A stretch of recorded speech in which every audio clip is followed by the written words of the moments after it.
কবরস্থান, হাজারো স্বপ্নের শেষ স্থান। আমরা এখন আছি যশোর কারবাল্লা কবরস্থানে।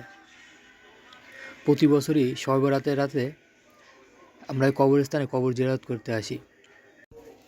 একটি কবরের পাশে লেখা ছিল, হে পথিক, একটু দাঁড়াও, আমাদের জন্য আল্লাহর নিকট একটু দোয়া করে যাও। আজ তোমরা যেভাবে আছো, গতকাল আমরাও সেভাবেই ছিলাম। আজ আমরা যেভাবে আছি, কাল তোমরাও সেভাবেই থাকবে। আসলে কথাটা পড়ার পরে মনের ভিতরে এক অদ্ভুত অনুভূতি জেগে উঠল।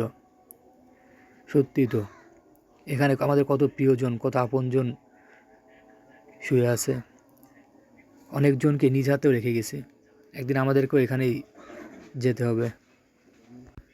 আল্লাহ তাআলা আমাদের সবাইকে হেদায়েত দান করুন। আমরা যেন সবাই ৫ ওয়াক্ত নামাজ আদায় করতে পারি এবং আখিরাতের জন্য কিছু নিয়ে যেতে পারি। আসলে দুনিয়ার জীবন কিছুই না, অথচ আমরা এই দুনিয়ার মোহে পড়ে আখিরাতের কথা ভুলে গেছি। কবরস্থানে আসলেই মনে পড়ে।